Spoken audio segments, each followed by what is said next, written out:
Now, coming to you live from atop the Lavender Town Radio Tower, it's the one, the only, PoGo.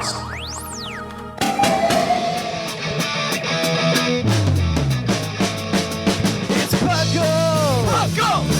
It's PoGo! PoGo! Pokemon Underground Champions League, oh yeah! PoGo! PoGo. Hello, everyone, and welcome back to the PoGo. This is episode 660. We are Thatchless this week, and I am your host, Claude9, here with the ever-fun co-hosts that always seem to be here, when Thatch can't be here.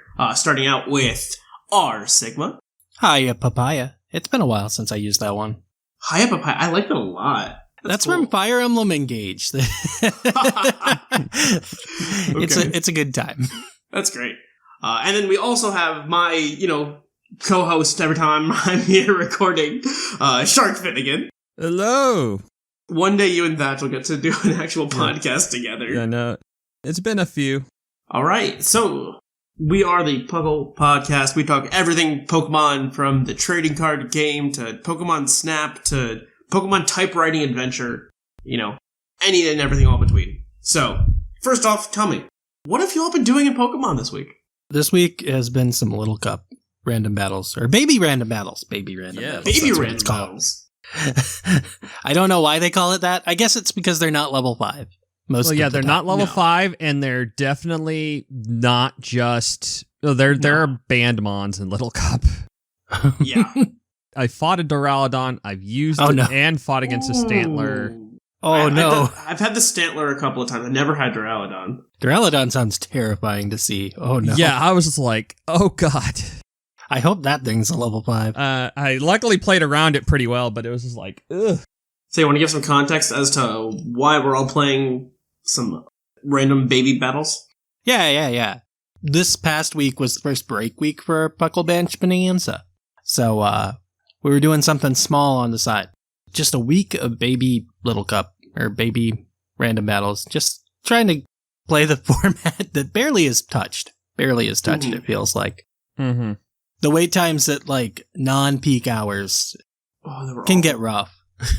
I think I tried to play a game last night at, midnight Eastern time, and, I think I was waiting for a few minutes. Oof. Mm-hmm.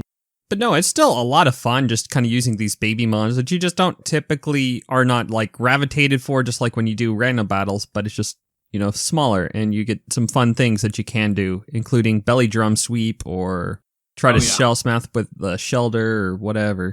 Yeah. Then for those that are unfamiliar, we are doing a Puckle Badge Bonanza. What we're replaced Summer League with, it's a fun little monthly event that you can compete, play against yourself, play against other people. It's a bunch of personal little challenges just to help get people involved with Pokemon and whatnot, and adventure around into the whole world. We started with Unite, and that ran until August 25th, or end of the month really. That was our first one, and then we had our little break week, and we're starting. Well, by the time you hear this, we'll be starting our Johto run, a casual playthrough of any Johto game you would like.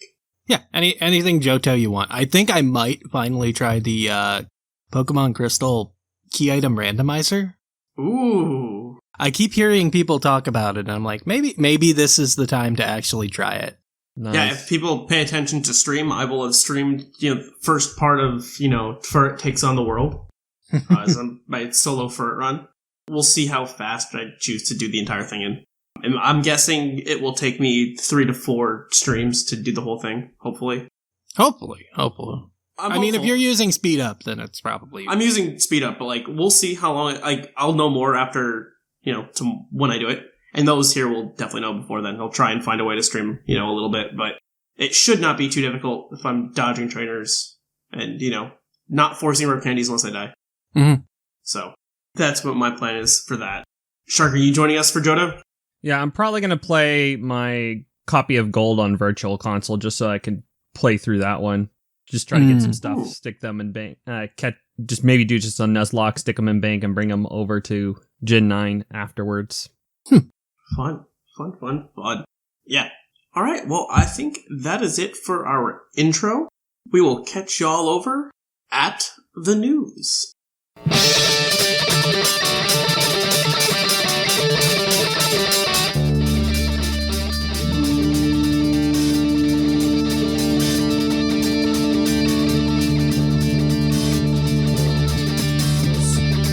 to you live from the Lavender Town Radio Tower.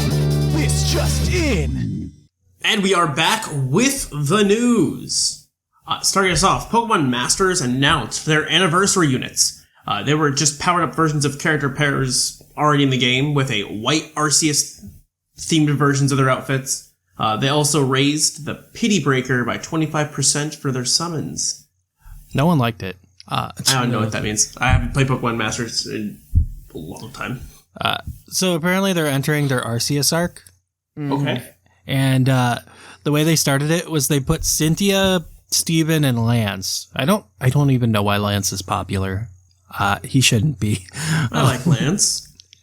But they put them in white outfits of their original version. And the issue is, like, anniversary units used to be like some of the most exciting things in the game. And they're like, because you're always excited to see like what cool outfits they have and what cool pairings they have. And this year had none of that. I see. Last year they did like the red, blue, green, but with the Kanto legendary birds, which was kind of cool to see them in those outfits, and they actually were like really powerful units that like were almost meta defining. And like these guys, I mean, they were also Neo Champions, and Neo Champions have like some of the coolest music remixes that like they shouldn't have, but they do, and it's really cool. But it's one of those things. It's like, oh, they have a lot of little cool stuff in Masters, but it's like, can you bring it out of Masters too? I'd love to see it elsewhere or used elsewhere. And raising the prices to get the free unit is rough. Like the Pity Breaker. I can definitely imagine that.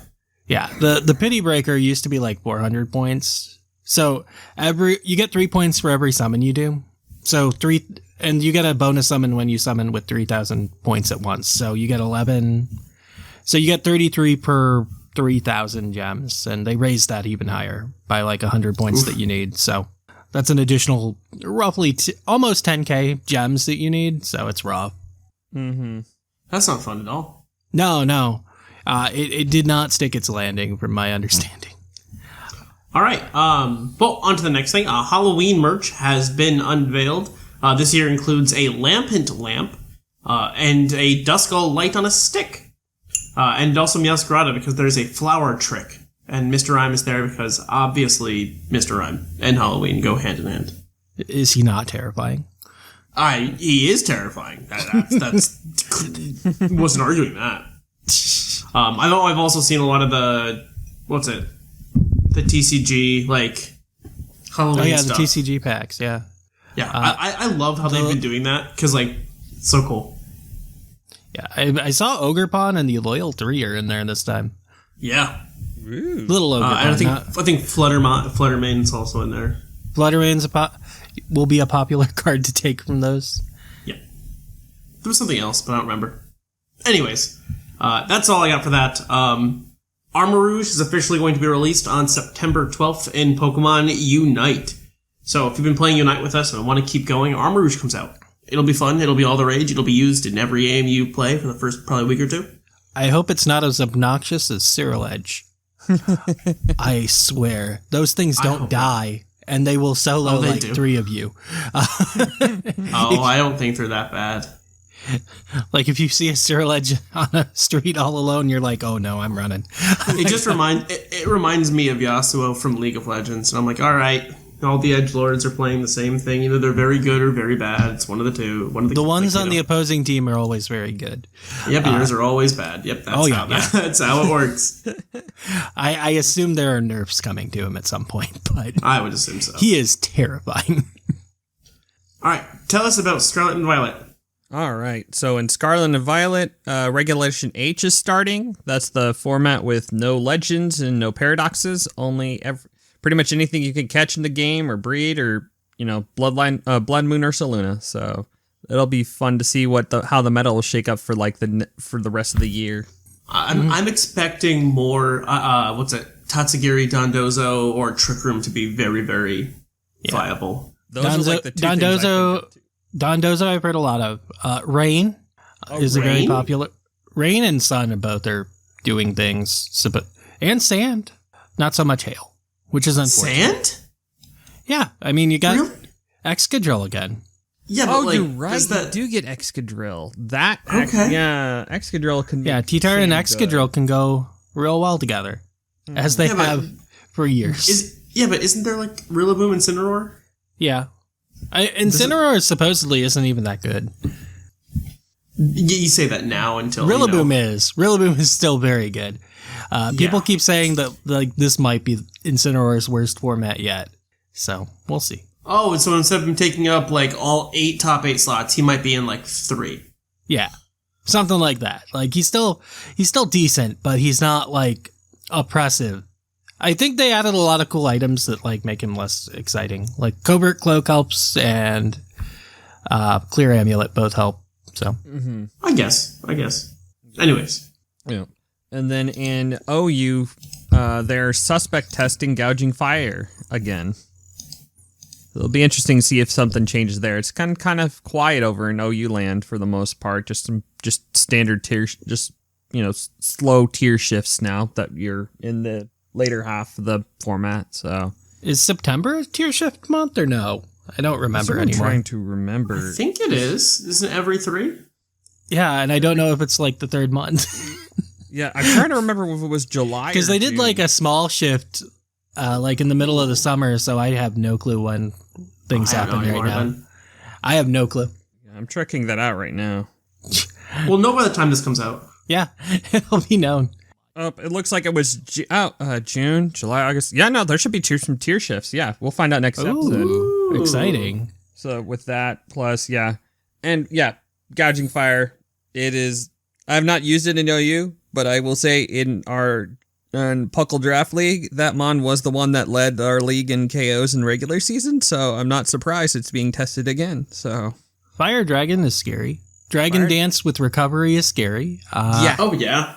That's really the big thing. It's Dragon Dance with enough bulk to just Morning Sun is kind of scary, and it's got enough coverage that it can just run 2 moves and hit most things neutrally. But the Earthquake spam. It can Earthquake spam back. Yeah, and I think I've seen it get the boost to defense with its energy, the booster energy. Oh, I've seen that before too, and those are kind of scary. Like they have their defense higher than their... I would assume attack is what's competing there. Yeah, because its speed it's not the fastest, but it's just right. I was going to say, I think its speed is just low enough to where it won't, like, investing in it won't ruin getting a defense boost. But attack, you could probably get, I think. Let's see, because it's... Actually, I'm not sure about naturally, that. its defense is the highest. Yeah. So you have to, like, plan around it investment-wise. Yeah. Like, you're probably making it bulkier just to avoid getting other boosts. Oh, 100%. Absolutely. I don't know. I haven't played much with Gouging Fire. Yeah. I mean, I don't think I even had it in draft yet. Oh, well. Yeah, shout out Aggie for doing, like 3 or 4 D-Dance sweeps over the seasons in Puckle Draft League, so... Dang. Yes. But then, we've got some Go news as well. We've got a new month, the new season kicking off. We're going to start getting a couple things here. First of all, September 3rd, it was an event. We get all the Galar starters finally.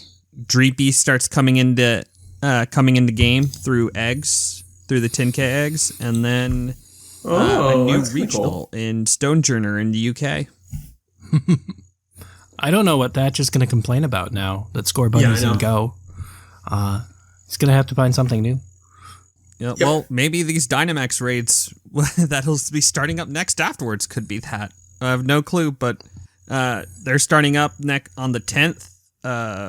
They'll have, we don't know yet how the whole thing is working. I know some people have kind of snuck behind the curtain and start kind of showing how it's generally working, but there'll be what my base understanding is there'll be some areas, some like max spots where you can either drop Pokemon off or you can have these little Dynamax battles where you can fight against giant Kanto starters and a giant Skovit and a giant Wooloo.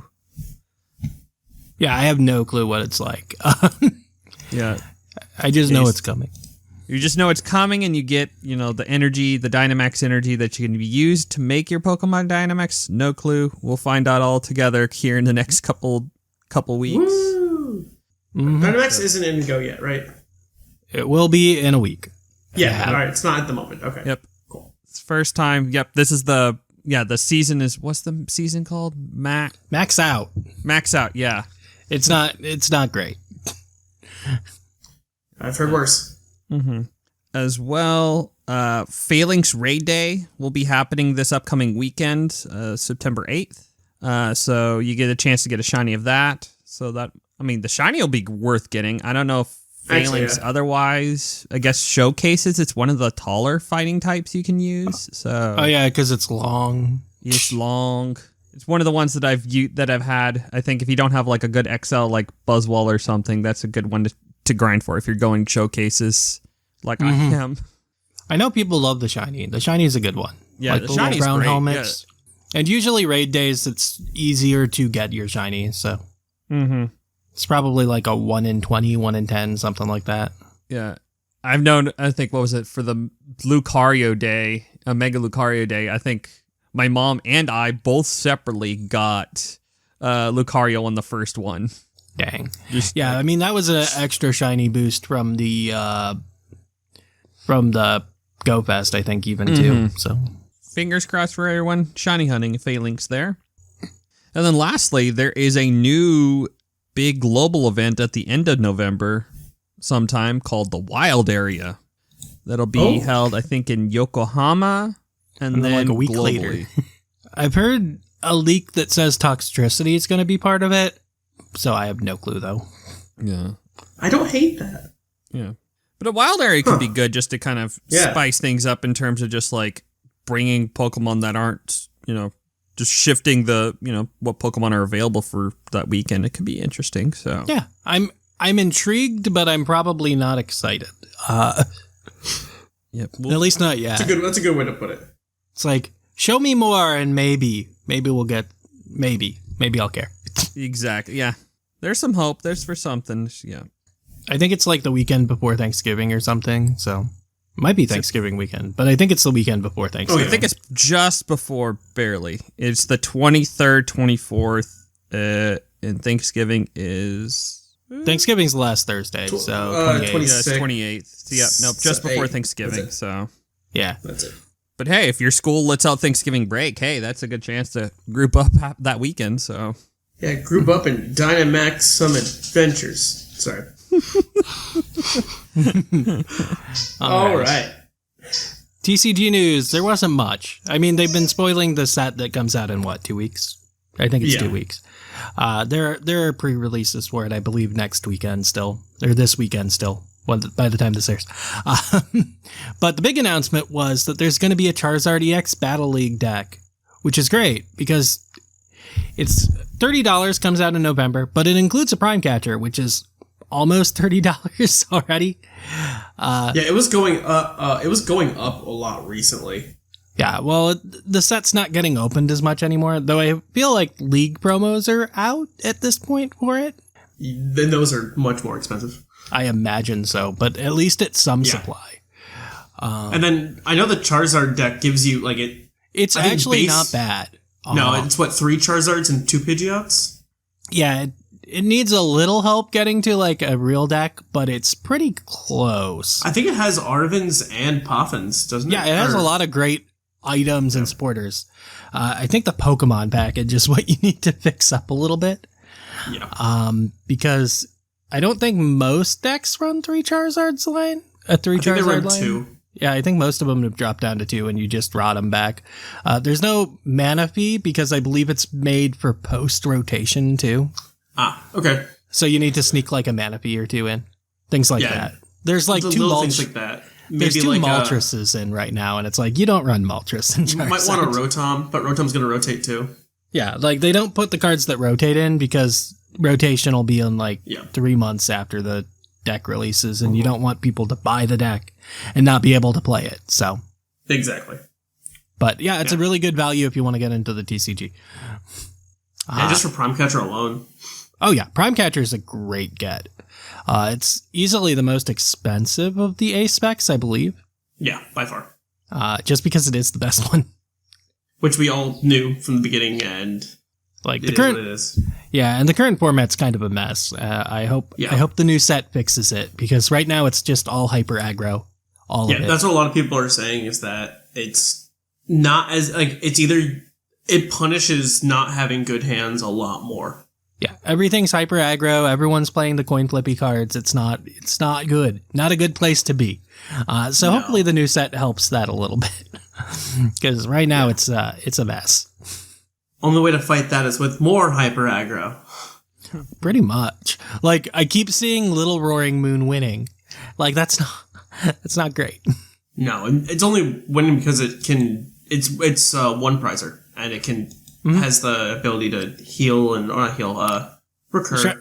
Shrouded Fable did a really good job at getting rid of control, and that's about it. Yeah. Reggie Drago is the best deck in the format, right? But that's more combo than anything else. Yeah, but the issue is the decks that beat Reggie Drago are the ones that are hyper aggro. Yeah. So it makes the format go a lot faster. Like, Iron Thorns won Worlds, but it is not the best deck. No. And that's probably why Little Roaring Moon does so well, because it doesn't care about your stupid Iron Thorns. 100%. I'm actually surprised Iron Thorns beat the Big Roaring Moon, because that doesn't feel like it should care about the Iron Thorns. Correct. So, but yeah, everything's hyper aggro, and your Ionos don't matter, because thanks, Pheasantipity. Thanks. I need to pick up a Pheasantipity. You only ever need one, but I need to pick one up. To be fair, it wasn't worth picking up until this past week, because ETBs were delayed till earlier this week, I think. What ETBs? The Shrouded Fable ETBs. So you could only get small booster pack items. I think they released the 26th or something, maybe the 23rd, so last week. But yeah, high volume of Shrouded Fable didn't come out until very recently. Okay, then I should wait a little bit longer for it to be open more and price to drop. That's all I hear. Yeah, this week might be the best time to pick it up, just because people finally got their ETBs, so they're selling them. But I might wait till the weekend's over and then look into it. Yeah, you only need one, so. Exactly. And last I looked, it was $10, so I'm just I think I saw it for $8 last I saw, so it was going down. Let's see. I look now and I'm seeing $9 plus $1 shipping. Yeah. It's dropped a little bit over the past day. Not much. It's in a limited product, so who knows? Yeah. Alright, well, I'll eventually get one. You only ever need one. You only need one. As we mentioned before, PoGo Badge Bonanza for the month of September is a Johto playthrough. Any kind of Johto playthrough you want. I believe the submissions for that will have been open by the time this comes out. What do we have to do for it, Sigma? Is it just be? I think beating Red would probably be better. So submissions probably won't open up for another week or two. I'll close submissions and then we'll open it up next week. But yeah, it depends on what game you're playing, but probably beat Red. Probably just because it's the entire month. Yeah, you have all month to do it. So. And what do we have to do? Take a picture of us beating Red or something? Yeah, pretty much. Cool. Screenshot, picture, whatever you want to do. Cool. In Wo Chen's news corner, news brought as snail's pace. 10 years ago this week, they showed off the Poke Radar, Pikachu's tail sticking out of the bushes. That was kind of the other interview thing saying that Mega Evolution would be important in Pokken. Yeah, and look where we are now. That's I guess that's what it is. It's just Mega Evolution is coming back though. They have shown us that. We'll have to wait for the future for more information, like everything else. And then we have Puckle's Poke Opinion. This was going to be a who do you think is older, Larry or Iono? But apparently Iono claims Larry has been a part of the league for 25 years in Paldean wins. So who do you think are the 3 oldest gym leaders in Scarlet Violet? Oh gosh. Okay, well Larry's got to be one of them. I think Rhyme might be the oldest. Yeah, I would definitely think Rhyme. The question is, who's older between Katie and Kofu? Probably Kofu. Not Brassius? Brassius looks old too. And Kofu and Katie are friends? Kofu is probably older. He's got white hair and bald, but who knows? Like, Cyrus is 27. I wouldn't have been surprised if they told me Larry was 25. 25 and already looking that way after working the office I job. Definitely think it's between Brassius and Kofu. As the probably other older. And I would go with Kofu just off of Kofu. Like, Brassius does look old, though. He does. Ooh. He looks still tired, see him as is like the problem. I can still see Yeah, I mean, so does Larry, though. Yeah. Because the Elite Four... It's not Iono, probably. Iono might be... Not Iono might be older than Katie, though. That I can possible. believe. Funny enough, it could be Tulip. Ooh. Maybe. Yeah, Tulip could sneak in there. Just depends on Like, it's one of those things where it's like... Makeup is. Well, I mean, it's also like, oh, she could look like she's in her 20s, but actually be 40. Mm-hmm. I just assume she's probably around the same age as Dendra. Yeah, I would assume that. Which actually might be younger than Iono still. Honestly, don't think any of the Elite Four even contends with those either. No. Trying to think of all. I mean, other than Larry, no. Other than Larry, yeah, Larry's the. All right, so I would say it's Larry. We said Larry. Rhyme, Larry. Definitely Rhyme. And then, do we want to go with Kofu or Brassius? And we're not going to know for sure. We're just guessing. I would say Kofu. Kofu. I would probably say Kofu has so much more energy, though. I'm gonna go Brassius. I guess then, to be different, I will say it is Tulip, because why not? That was all fun. right. That was more fun than I thought. Yeah. Yeah, that was a lot more fun trying to guess like what we think is gonna happen. All right, that is our news. We will be back where we test our co-hosts on their insane Pokemon knowledge.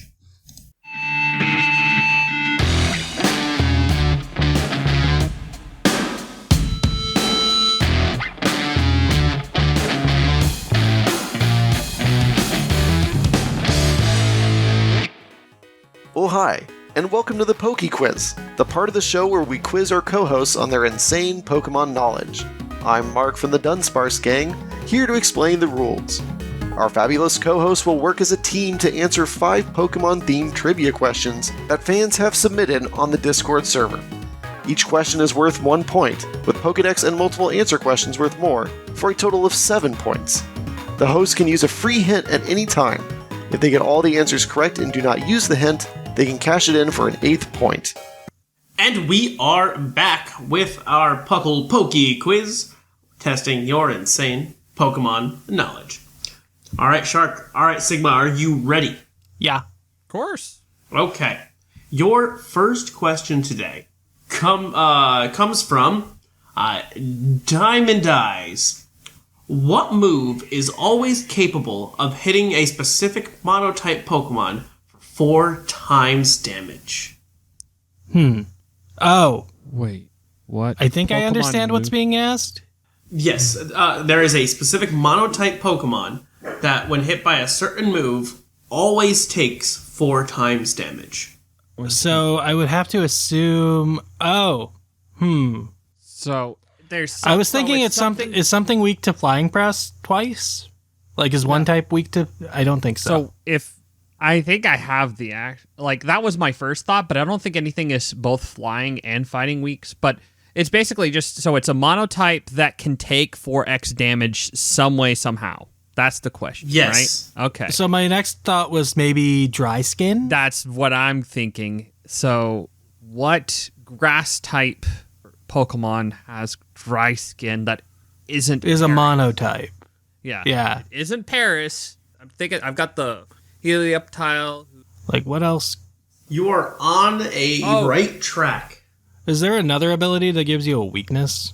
Fluffy gives you fire weak. But Fluffy is only on the bear and I think Wooloo? it's the bear. Like, Is it on Wooloo? I don't know. that's still not like a... All right, I'm going to give you all a hint because I want you to figure this out.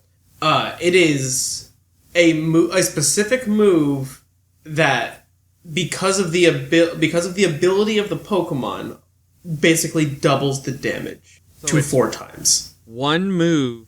So it's... What move is capable of hitting a specific type of move?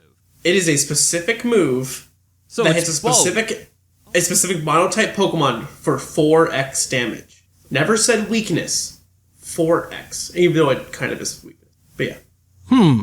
This is... I know, this is a cool question. My other thought was Collision Course or Electro Drift. But I don't know how that would get there. So, because that's 3 times damage. That would be generally any Pokemon. This is but you very have to have an niche. Ability. It has to be 2 things, right? So Yep, it's an ability that, because of the ability, this move does double damage to it. And it just happens to be super effective against it as well. So it's times 4. Huh. Interesting. It is super niche, but it's super cool. Like, I don't think it's something with Freeze Dry. Because I don't think anything adds a weakness to ice, right? No ability gives you ice weakness. Alright, I'm going to steer you in the right direction. The Pokemon is a normal type. It always is. So normal It type, always so that means is. Fighting. It's not double fighting weakness. It is 4 times damage. I think you're focusing too much on the... Yep. Oh. And I'll give you another minute or 2 to figure this out before I have to claim... Like, what normal gimmicks are there? Or normal gimmick type Pokemon are there? Like, I don't think it's color change, right? I don't think...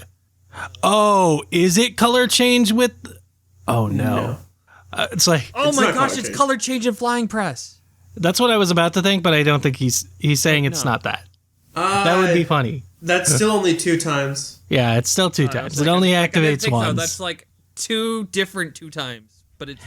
It's when That is it's cool, when your Mega Kangaskhan pulls flying press from your metronome. Exactly. Alright, I'm gonna need a final answer. It doesn't have to do. No, it can't have to do with parental bond. No. As funny as that is. That'd be funny, but that's... Alright. Okay, what is it? So if I told you the Pokemon was Kamala, Interesting. does that not give you the answer?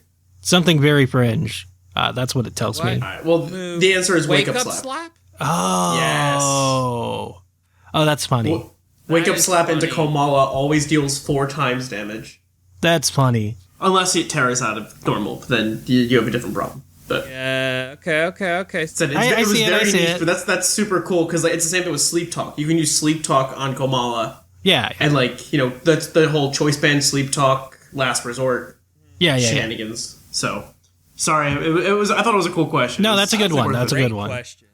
I Yeah. don't feel bad about not getting it. Like, I don't feel that was a good love- one. I love those types of questions where it's like this is super niche, but also like super cool. All right. Your next question comes from Sully924. If you beat a Shedinja in battle, what EVs does it give you? I'm gonna laugh because it's probably underflow and HP. It probably underflows and gives HP. That's my. But that's the that fun. your- That's the funny answer. That's the fun answer. Is that your final answer? I think so. That's got to be the answer. If it's not, it's attack. That's the only other option. But I'm willing to go with that. I'm because it's willing. It is HP. You got it right. That is correct. It's like it's probably an underflow on. Do you want to guess how many EVs it gives in HP? Does it give 3? It gives 2. Okay, it makes more sense to give 2 because it's a stage 1. But yeah, Yeah. it's also special, so I wasn't sure. All right. Let's do this. All right, next up is your Pokedex question. This is from Something Witty, Not Liger. I know he wrote that, and I'm just having fun with it. But this is from Something Witty, Not Liger. Its Scarlet entry reads, it can control its body temperature at will. This enables it to freeze the moisture in the atmosphere, creating flurries of diamond dust. Who's that Pokemon? I go to a Lowland Vulpix on the thoughts. Definitely an ice type, probably. At first I thought Torkoal, and then he talked about ice, and I'm like, oh, never mind. Emily, What's the opposite of Torkoal? something that sets hail. Which, so yeah, I like Alolan Vulpix or Ninetales is up there for me. It would be like Vanillite if it were in the game, but it's not. Could be a tree. Could always be a tree. Cryogonal. Could always be Cryogonal. Those three are probably the big ones because it's like I don't see Weavile caring about this. This is not Weavile territory. No, I'm down for a Vulpix guess. Vulpix or Cryogonal, yeah. But yeah, Vulpix is Alolan the Vulpix. So its Diamond and Pearl entry reads, as a protective technique, it can completely freeze its fur to make its hair stand like needles. Oh, it is Weavile, huh? It's not. Of course, it's not Weavile. ... Of course, it's not Weavile. Oh, it's Weavile. It might be Sneasel, but I think it's Weavile. Yeah. Either way, it's one of the two. We're good.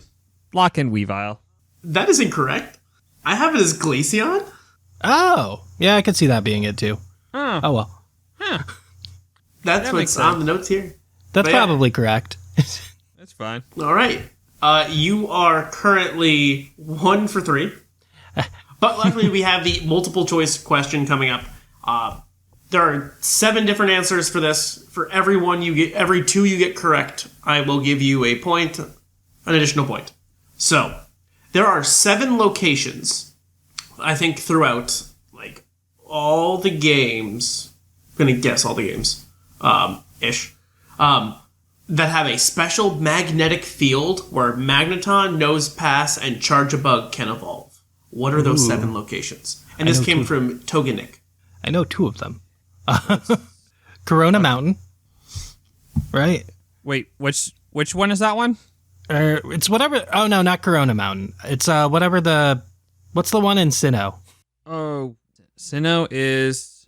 Coronet. Mount Coronet. Mount Coronet. Okay. I was trying to think, Corona Mountain is else? Mario. No, I guess it is Mountain. All right, I will... That is grouped in with Spear Pillar, Call of Origin. That mountain. Yes. That entire That is one. That is one. The power station in Sun and Moon. Yes. I don't know that. And it's that mountain on the power plant. Yeah. What is Vast that Pony called? I don't know what that's called. I know Vast Pony Not- Canyon's the other one, isn't it? Vast Pony Vast Pony- Canyon's one, yes. All right, that is 2. You said the mountain in... What was the other one? There's It's a the power mountain plant. on Ula Ula Island that has the power station on it. Yeah, I Yes. know the Do you know location. the name of the mountain? Oh, God. You're asking me for Hawaiian names this early in the morning? I just know it's the power station area. And it was added in Ultra Sun and Moon. Here, let me see. Ula Mountain. Let me see I if just this need is the right name. thing. What are my choices? It is. Okay. You are right, but I kind of need the name. I'm not sure if I can give it away without the name. No offense. Oh, Blush Mountain. That is correct. Okay. Cool. I will count Okay, that. I had to think about it. I was like, it wasn't. I just had to think about what. All right. You have gotten 3 so far. So where do we evolve in Hoenn? I'm gonna go knock out the easier one. I'm gonna. Well, actually, wait. Hold on.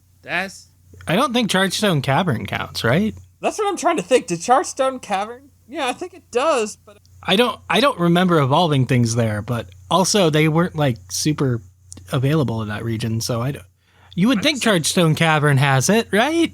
yeah, I'm gonna say Charstone. Yeah, that one. That is 1. You have now gotten 4, so you have 2 points. All right. You are missing 3. I know, we're missing 1 in Kalos, 1 in Hoenn, and 1... Is there another one? There is another one. There is another one. Oh, 1 in Johto. It might be Mount Silver, I don't know. Ian.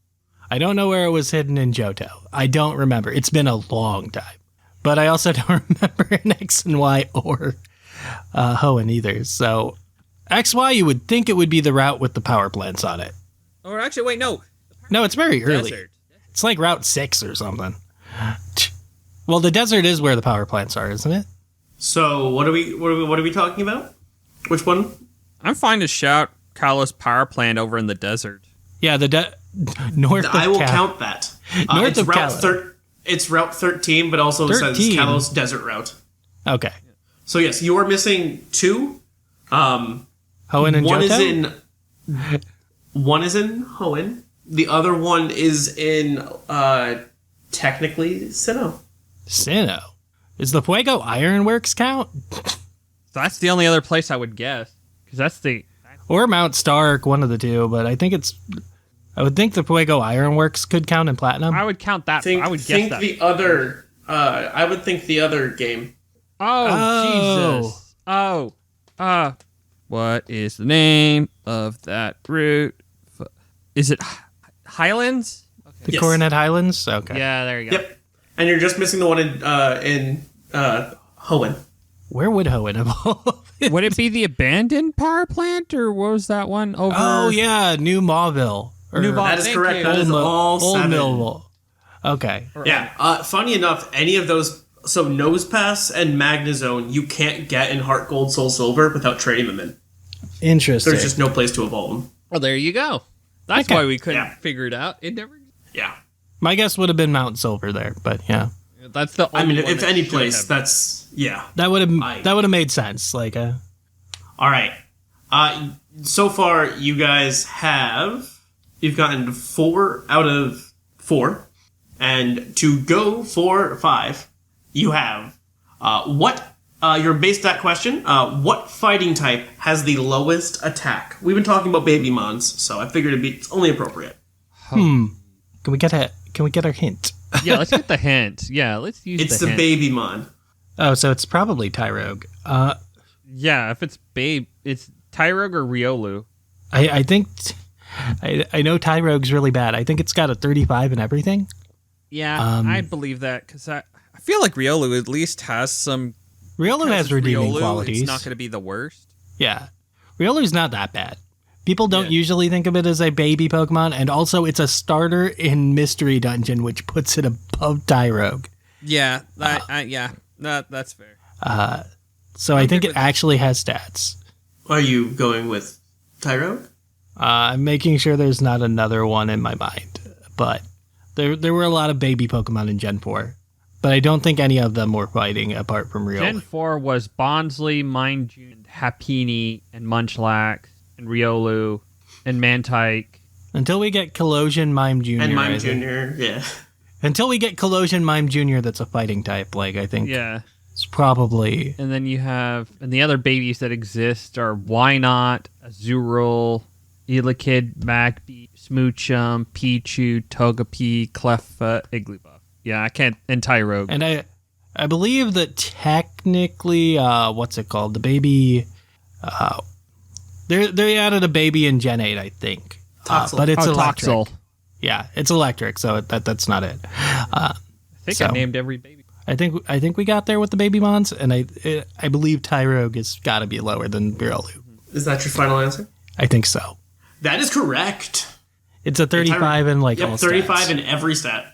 Next is Meditite with 40, and then it's Makuhita and Medicham with 60.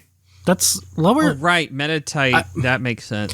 Meditite would have been my next guess had it not been a baby. Pure Power is very Pure Power. very good. Pure Power go burr. Yes. Yeah.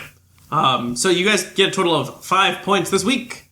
I don't know where to add that or add the standings. So the standings have changed. People get more points. Woo! Woo! I'm just going to put it in here. Shark and Sigma get 5 points. Woo. All right.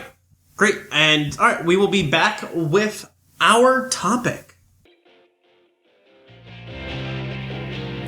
Hey, Thatch here. A lot of you have been asking how you can hang out with us during the week. Well, the best way to do so is come to our Discord server at puclpodcast.com. You can join our server and you can hang out with us, talk Pokemon, battle, do a bunch of cool things, join in our tournaments. So what's stopping you? Come on over, puclpodcast.com. You can jump right on in and have a good time talking with the hosts of the show, as well as the large community we've gathered over the years. So come on, let's hang out.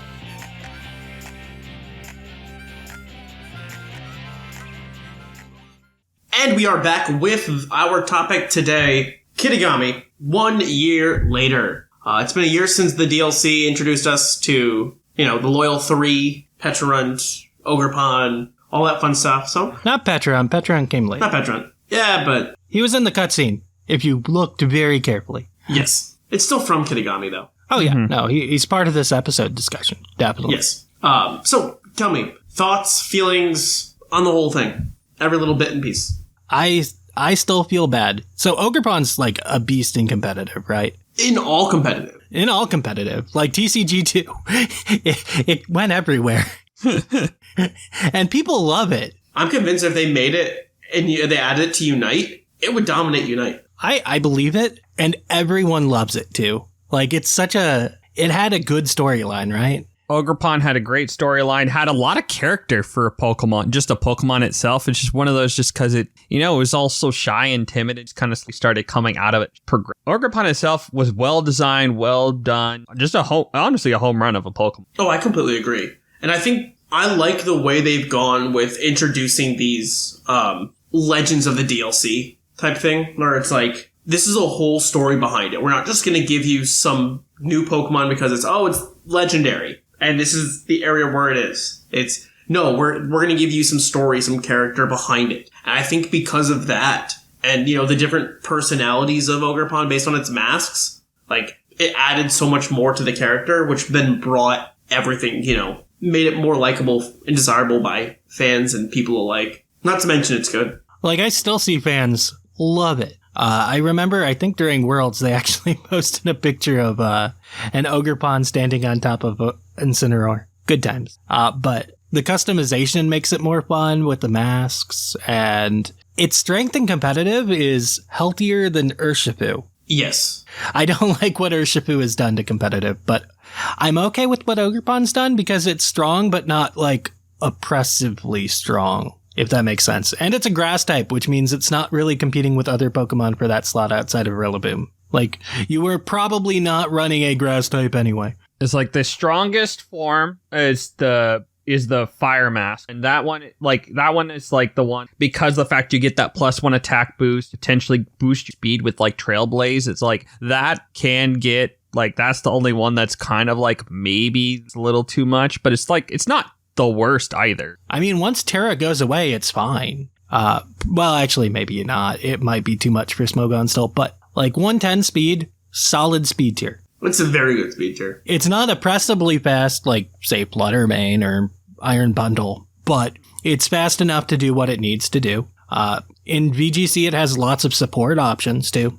Oh yeah, I was stunned at how strong its support pool was watching it at Worlds. Like Follow Me and Spiky Shield, great mind games. Healthy mind games, unlike, say, Ally Switch. And, I like how with that, though, they were like, this Pokemon was bullied growing up, and it was bullied by these 4 Pokemon. These 4 poison-type Pokemon.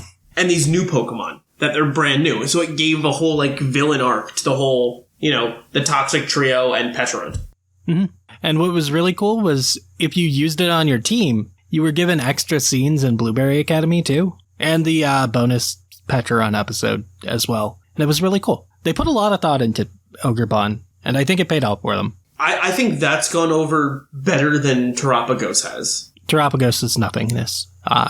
Well, I know they wanted to really try and do something like the whole, like, anime is about it right now. It's all about Terapagos and that thing. And, I think there's a lot there with Terra, but I think Ogerpon has the makings to do something, much more. Like, I can fully see them being like, all right, you know what? We're going to make a whole new Pokemon movie featuring, what's it? Who are the 2 people? Liko and Roy. Liko and Roy. But now it's... And Dot, I guess, too. But yeah. Well, it's Liko, Roy, and then now you have, all right, it's Ogerpon versus the Toxic Trio. And I can see that being a whole big movie they'd come out with.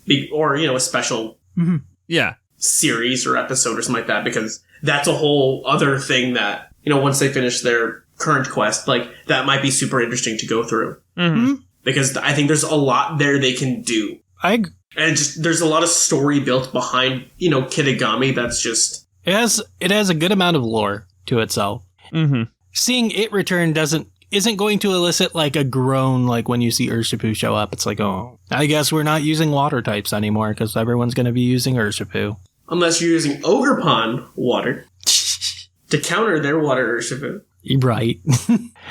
I mean, Cornerstone's probably like the most boring mask, but it's still good. It has its uses. Just sturdy on itself naturally is good. It's not bad. Rock stabs. 100% power rock move that's very strong with a crit boost. So it's essentially just better Stone Edge. It's a Stone Edge you can rely on. It's great. It's Stone Edge that won't miss. All right, now, other important things, though, about Kitakami is I believe it brought back several Hisuian Pokemon with it. Yeah, Basculegion. You got Basculegion in there. Ursaluna, technically. You got Blood Moon Ursaluna, which in itself, that whole little side story arc was great, first of all. I do like... I wish they expanded more on it. I wish they gave you another camera minigame. I like the camera. Mm-hmm. That would be nice. Like, there could be a little more there, but I like the characters with that side story, and then that battle was scary as heck facing this thing, and it just spamming Blood Moon, and you're just like, oh god. Everything dies. Everything died. Blood Moon's a good design, though, too. It's a little strong, but it's still good. And then wasn't Poltergeist, what's it? Oh, Poltergeist, yeah. Poltergeist was introduced, and I really like the story and the concept they had behind that. Like, I think I'd rather them do... So here's my take on Kitakami and where I would love to see Pokemon go in the future, is instead of giving us, everything up front with like a DLC, like, alright, cool, here's the DLC, you pay for it, you get all this stuff, and that's it. Because in my mind, alright, cool, that's going to give me... I'm only going to play it for like a weekend or two, grab everything I need, and then, there's nothing else new to do. I'd love to see, like, alright, cool, here is this area with a little bit. And then, like, alright, cool, we're going to release more to this. And just keep building up, like, updates to one thing that just keeps adding in more things. So that way it keeps you coming back. Without knowing, like, without watching a little video on Poltergeist, or Sinistra, like, I had no idea... I didn't care for the Pokemon very much, in the actual game. I'd love it if there would be like, alright, because it has its own story and little thing like that. And I'd love if there was more of that just built into the game, rather than just, alright, well, you have to have watched this, little story to know more about it. Marketing did a really good job with that Pokemon. Oh, they did. Don't get me wrong, marketing did a phenomenal job. In the game, it's just like a nothing burger. Pokemon, it's just kind of there. I think what I'm wanting is the side quests of Legends Arceus in the main game. Yeah. That would be nice, yeah. I think locking Pokemon spawns behind side quests could be interesting, right? Yes. Like, you have to learn the history of the Pokemon, and then it will start appearing on the map. Something like that.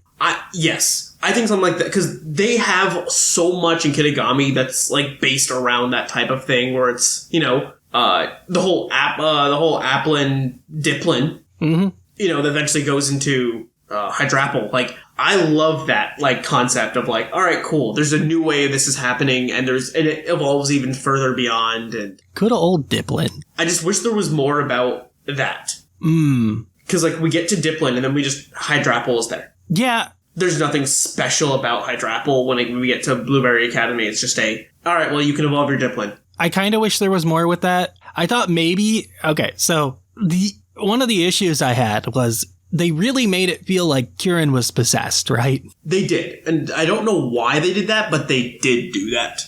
They had him punch the monument, and the guys revive. And we still don't have an explanation on that. That just kind of happened. And, like, the Loyal 3 are their own set of issues. I love their designs, but they have their own problem. Oh, they did. I think what they should have had was mask forms.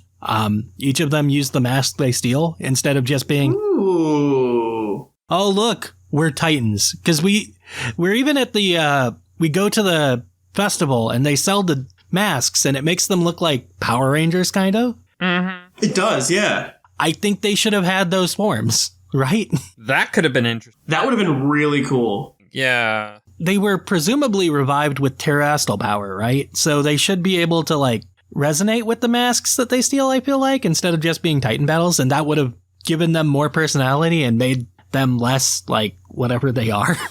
Because they almost feel like an afterthought more than anything else. Their stats are just kind of like underwhelming as they are, right? For when they released, they feel like they were Gen 5 stats or something. They do. It wasn't like they are close, but like they're just, lacking in a little of something. They're close, but in a world with Paradox Pokemon, they are trash. Like, I don't think any of them do anything, like, we think competitively, like, OU or anything like that. It's just, they might be RU. Pheasantipity stats are just kind of a mess. I've heard that Okidogi has a lot of use in UU because it resists low kicks. Well, there we go. That's its... And it's the one that's like, I think is the best of the three because it doesn't need... It is the closest to being something. It has Intimidate immunity. Like, they knew what they were doing with it, but... It's got the right bulk, it's got enough attack, and it has fine speed. It just missing... I think the issue with Okidogi, he needs just you wanted to have like another move or two just to make it just a little better than just a standard, just kind of like like something you slap an AV on or just like bulk upset. Like, that's all it kind of does, but it... But I'm also okay, though, with them not constantly power creeping mythicals and legends. Yeah, it's just awkward in a game where Paradox Pokemon exist. So they don't see almost any usage because they are just worse than Paradox Pokemon in 90% of cases, and their stats just aren't there. What I think, I think they need some help in terms of powering them. But I think more for them, honestly, instead of having the mask form, it's more of seeing their non-Pecha non-poison forms, yeah. Just to have, just to kind of, if you're going to do the story with them and maybe not make them super overpowered, show us the lesser form. Show us the dog and the monkey, the bird. Well, that, and they made them villains. Like, half the time people don't want to you think the general public doesn't always like villains. So it's like, they were bad. And they all granted, I love they gave them all poison type, but poison type is not everyone's, most people don't like poison type. The good news is they made them goofy villains. Like, that's how you have to make a villain likable, right? Is they have to be goofy. And honestly, they look goofy. And they act goofy. Like, I look at Monkey Dory, and he's just a goofball. Yeah, but when they don't have any, personality on their own, it's just, you don't see them be goofy by themselves. It's, they are goofy because they're being possessed. Like, even Petron's a little weirdo. Making people chicken dance. Oh, I love Petron, though. That's hilarious. Like, it could have been really scary, but you watch him, cluck around, and it's like, oh, this is just funny. He's just a guy trying to do a thing. I mean, he's possessing them, but it's funny. All right. Any other thoughts on Kitakami? We have a rather short topic today. I thought the mountain was coolly designed, exploration-wise. Oh, yeah. There were a lot of ways to enter the Ogre Mountain. It felt like a better version of the caves that led to the peaks in Crown Tundra, where it was it felt like a maze, and it felt but with the addition of your bike, it's more fun to explore because Sword and Shield, you did not have that opportunity. You were just going up and down paths. Well, there's that, and then I loved the top of the mountain, the cave, the lake. Mm-hmm. Like the secret lake, or the secret lake you had to get to for the Feebas from the top or something like that. And there's a lot of little winding paths. I thought that was super cool. Between that, I just loved the way, it sparkled. And it's here are some, Terra shards in the lake that you have to go get. Oh, yeah, that yes. I liked a lot of that design. That was a cool area. I wish there was a little more story to it. It feels like they were cut on time. That's why I'm saying, I think base Kitakami was fine. There's so much more they could have done with it. It's I would rather, I'd rather take a year or two to get DLC and have it be fully fleshed out with lots of stuff to do than, all right, there's a little stuff, but we're going to tease some other things that may or may not show up. Yeah, I thought Kitakami was a good start, and Blueberry Academy just didn't hit everything that you were hoping it would hit after Kitakami, if that makes sense. I felt like all Blueberry Academy was, all right, go fight gyms again, or go fight the Elite Four, and then... Yeah, and collect Pokemon. It's oh, okay. I'm I understand, that's the purpose was to, give more Pokemon to the game, but... Like, the story part felt like a little rushed. Like I said, it felt like they were building toward Kieran being possessed, and then they just decided to not go that route, and it felt really weird. I didn't like Kieran's character, and I still don't like Kieran's character, and that's half the reason. I don't mind Kieran's character, but I think the writing did not help him.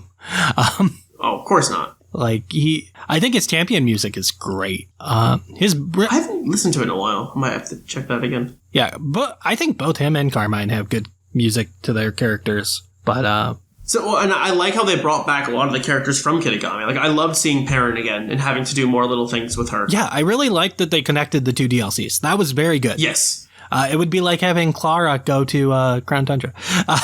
But they didn't focus on... They didn't give a lot of the... I thought the Scarlet and Violet characters enough, what's the word I'm looking for? Mm-hmm. They didn't, I feel like they didn't tie them together or give them enough character, which they did a lot better in, Scarlet and Violet DLCs. Mm-hmm.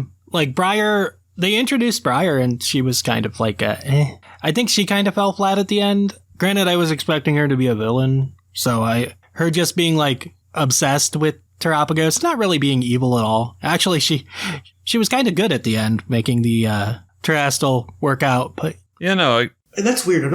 I'm not used to that. I feel like there's always a twist now where it's, someone we thought was good is actually evil. And that's just been half of it. No, there was, like, no evil really at all. I mean, that's a thing in Scarlet and Violet, completely, right? There are no real villains. Yeah, you can argue Rose. Scarlet and Violet. Scarlet Violet. Wrong one. Yep. You can argue Because, Rose is clear villain, but there's... Even in base Scarlet and Violet, I was thinking maybe Clavel had something in his closet or something, because Gita was like, something weird's going on in this school. You got all these old... You technically have, what? Gym leaders that left. Penny Cassiopeia. But she's not evil. No, but, it's... They just misinterpreted what their plans were, and, her job was to, get them back on the right path. So she wasn't evil. She hacked she was stealing from the Pokemon League, but, You're right, there wasn't really a villain there, and I don't think I like that. I think I want a true villain. Even Rose wasn't even... Exactly.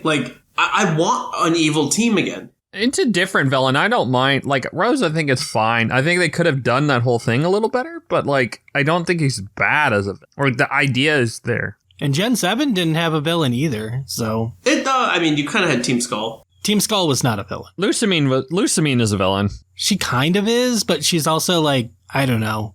I couldn't tell if they wanted her to be, poisoned or something. She was missing her husband, and she wanted to find him or something. I don't know. They could have fleshed out the story a little. But she at least was, very antagonistic towards the main group. But I think that's what appeals about, with the Teal Mask DLC and Kitakami is that there was a villain. They made it out to be Ogerpon originally, but then as you go through it's actually the Loyal 3 and Petrarunt, and you have someone to fight against. And they actually are doing, bad things. They stole the masks.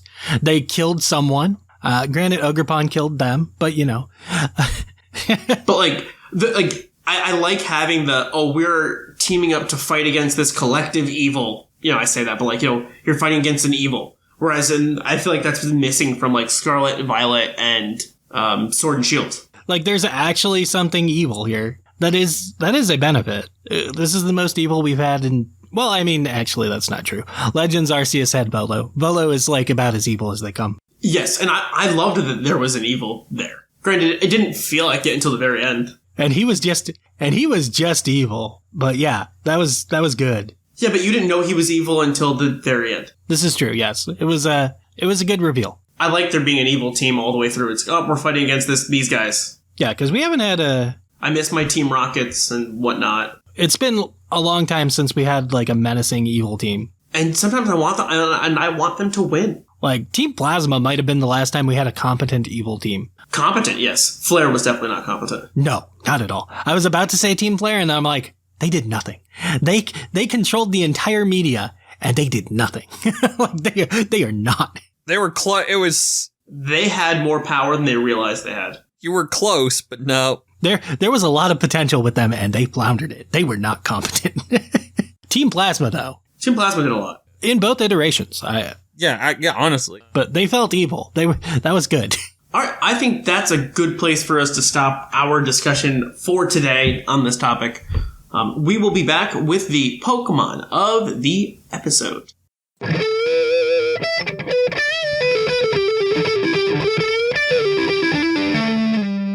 Poke of the episode.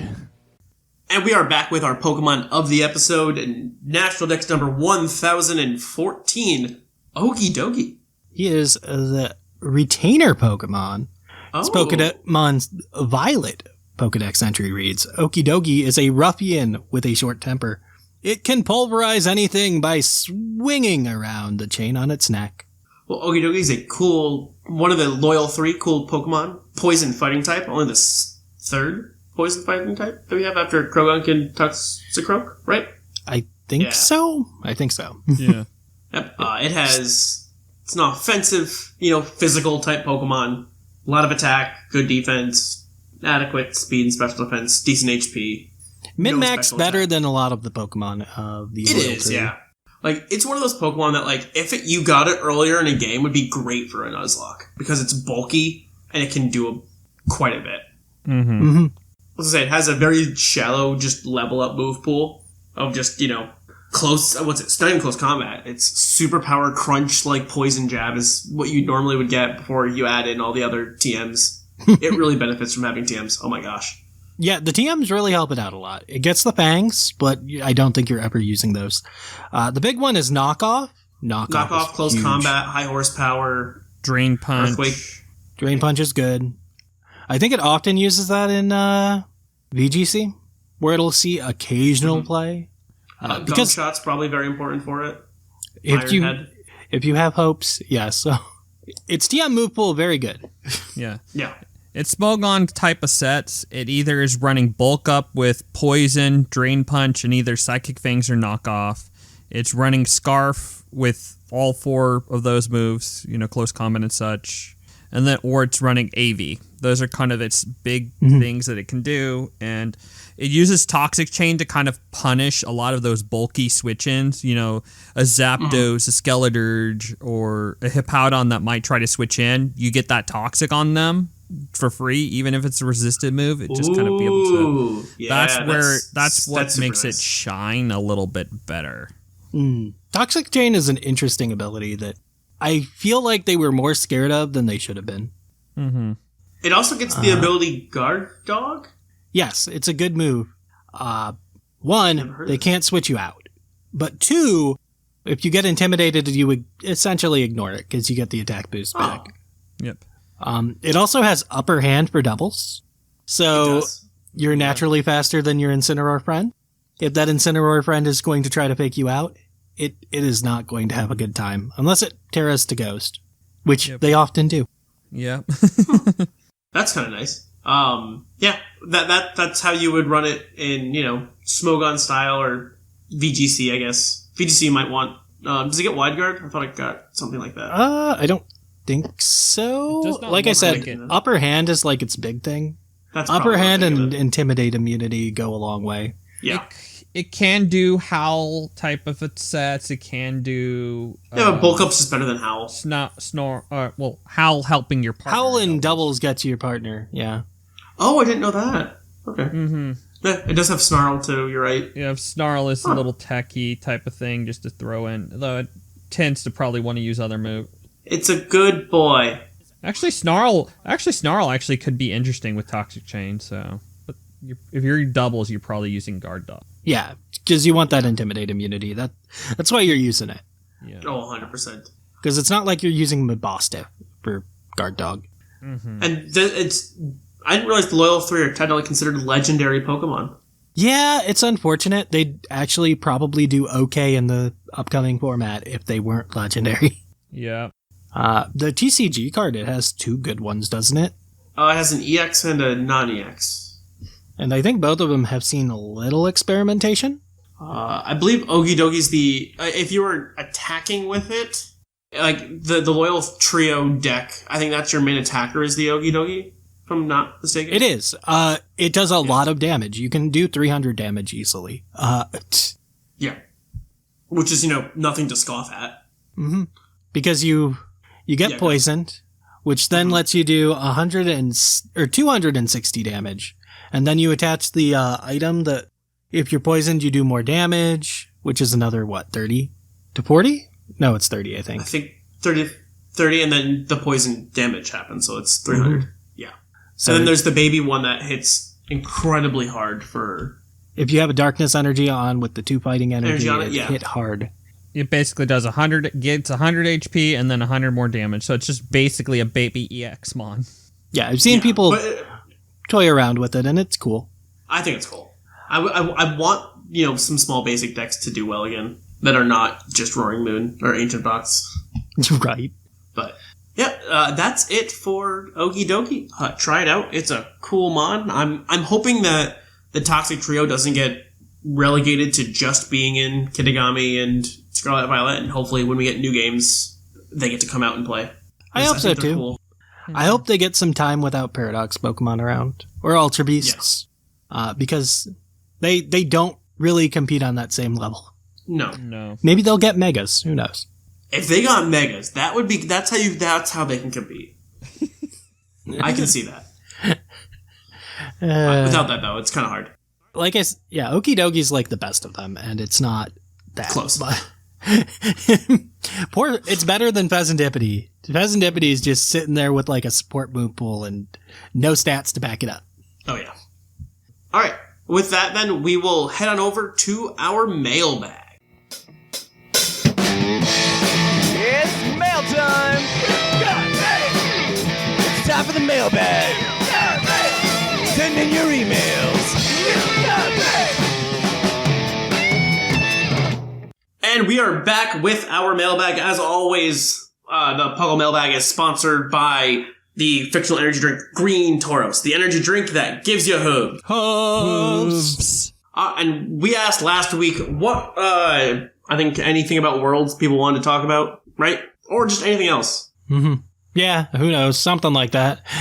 I think we have one Worlds email and then one other email. So we'll start with the Worlds one since that was the topic. And I believe that is from the Real EV. Yeah. What's up, everyone? Your second favorite Pokemon-themed Power Ranger here, the Real EV. I'm not sure if my email will get read because there will probably be an abundance of emails coming to talk about everything that happened for our Olympics. If only that were the case. I want to shine a light on something that didn't get talked about last episode, and that was Pokemon Unite. There was so many amazing things that happened at Unite this year. It was the year of upsets, giant killers. Not a single previous champion team made it all the way through. If you were hanging out, watching with us, you could hear the excitement in everyone's voice over the close matches, turtle shutdowns, and our own version of a bot match in Worlds.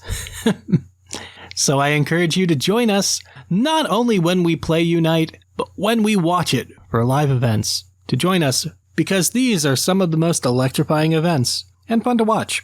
Well, that is all. The Real EV signing out. Great. All right, and up next we have Brayden, who just wrote in an email talking about a bunch of different things. So, hey, Puckle crew, it's Brayden writing in again. I haven't written an email in a few months, so this email should contain a lot of topics. First off, my favorite mythical are Jirachi, Meloetta, and Keldeo. Jirachi completely from Pokemon Masters, which in my opinion is the best spin-off game at what?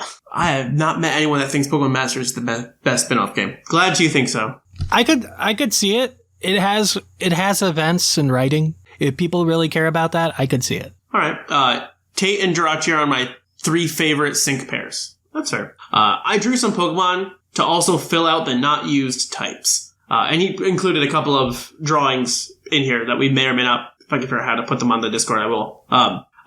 Ogre Gem, the Gem Pokemon, a normal rock type. It has all sorts of gemstones concealed in its body. One for every type of Pokemon. Depending on friendship and what part of Renua you raise in, I wonder what Renua is, it will evolve into Marble Gem, an amethyst form, a rock and fairy type. Marble Gem can live in the Sakura Forest. It looks like a normal statue at first, but when you battle it, its podium turns into legs. Ah. This Pokemon must have extremely high friendship, and the Ogre Gem must have been raised in the forest. And then there's the Marbula Gem Celestial Diamond form, a rock and light type. Oh, we're adding light type. Cool.